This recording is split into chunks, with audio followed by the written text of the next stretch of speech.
கூட்டம் கூட்டமா போயிட்டு தனியார்லயும் பெங்களூர்லயும் டீச்சர் ட்ரைனிங் படிச்சோமோ, படிச்ச உடனே வேலைன்னு எவனோ ஒருத்தர் சொன்னான். அவன் மட்டும் என் கையில கிடைச்சான். அப்படிதான் வருது எல்லாருக்கும் கோபம். சோ நிறைய கருத்துக்கள் பேச வேண்டியது இருக்கு. நேரமின்மை காரணமாக இங்க வருகை புரிந்துள்ள, மேலும் அதுக்கு மேல ஒரு விஷயத்தை நம்ம சொல்லணும்.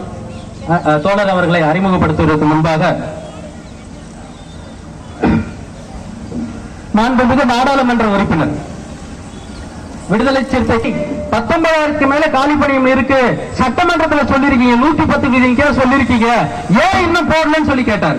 ஒரு பதிலும் இல்ல. இரண்டாவது முறை கேட்டார்.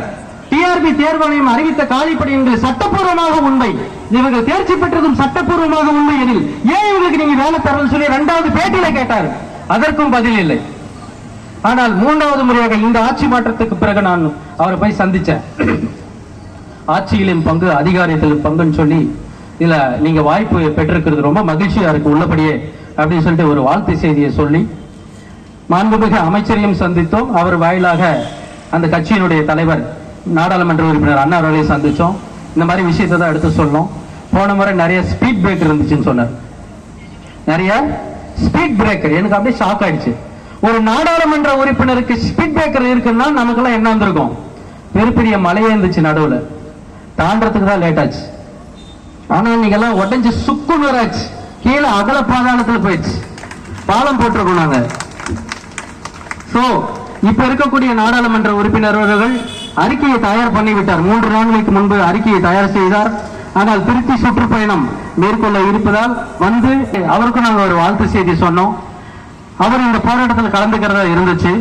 ஆனால் ஒரு வார்த்தை சொன்னாங்க, நான் போராட்டத்தில் கலந்துகிட்டா முதலமைச்சரையோ பள்ளிக்கல்வித்துறை அமைச்சரை பார்க்க முடியாது, பள்ளிக்கல்வித்துறை அமைச்சரை பார்க்கறதா இருந்தா போராட்டத்துக்கு வர முடியாது, டபுள் ஸ்டாண்ட் என்னால எடுக்க முடியாது, என்ன பண்ணலாம்னு கேட்டாங்க. இது நியாயமா பட்டுச்சு. போராட்டத்துக்கு வருவதை விட நீங்கள் பள்ளிக்கல்வித்துறை அமைச்சரை சந்திப்பதுதான் நியாயமாக இருக்கும், அதுதான் எங்களுக்கு உறுதுணையாக இருக்கும். எனவே நீங்கள் பள்ளிக்கல்வித்துறை அமைச்சரை சந்தியுங்கள் என்று சொல்லி வேண்டுகோள் விடுத்து, மேலும் மாண்புமிகு நாடாளுமன்ற உறுப்பினர் அன்புமணி ராமதாசன் அவர்களும் நமக்காக அறிக்கை கொடுத்திருக்காங்க. அதெல்லாம் நீங்க பார்த்திருப்பீங்க. மதிமுகவினுடைய நாடாளுமன்ற உறுப்பினர் அண்ணன் துரை வைகோ அவர்கள், அவரும் சென்ற ஆட்சியில் 2 அறிக்கையை கொடுத்தார், சட்டமன்றத்தில் பேச வைத்தார். இதெல்லாம் உங்களுக்கு எல்லாம் தெரிந்த விஷயம். போன முறை சட்டமன்றத்தில் மட்டும் கிட்டத்தட்ட 6 பேர் கவன ஈர்ப்பு தீர்மானம் கொண்டு வந்து 2 கவன ஈர்ப்பு தீர்மானம் சபாநாயகரால் ஏற்கப்பட்டு 1 கவன ஈர்ப்பு தீர்மானத்தை வாசிக்கவே விட்டாங்க.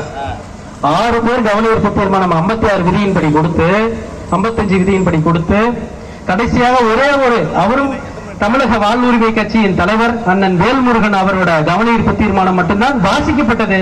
அதுக்கு பதிலும் சொல்ல முடியாதுன்னு சொல்லிட்டாங்க. இப்ப நீங்க பதிலும் சொல்ல தேவையில்ல, ஏன்னா நீங்க அங்க இல்ல.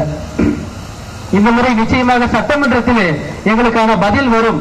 மார்க்சிஸ்ட் கம்யூனிஸ்ட் கட்சி, இந்திய கம்யூனிஸ்ட் கட்சி, விடுதலை சிறுத்தை கட்சி, ஐயுஎம்எல், காங்கிரஸ், சிபிஐ, சிபிஎம், இப்படி எல்லா தலைவர்களையும் சந்திச்சிருக்கோம். சமூக மாற்றத்தை விரும்பக்கூடிய அனைத்து தரவுகளையும் சந்தித்திருக்கோம். நிச்சயமாக ஒரு மாற்றம் வரும். எனவே இந்த சூழலில் நேரம் கருதி சென்னை மாமன்ற குழுவின் தலைவர், அனைத்து பொறியாளர்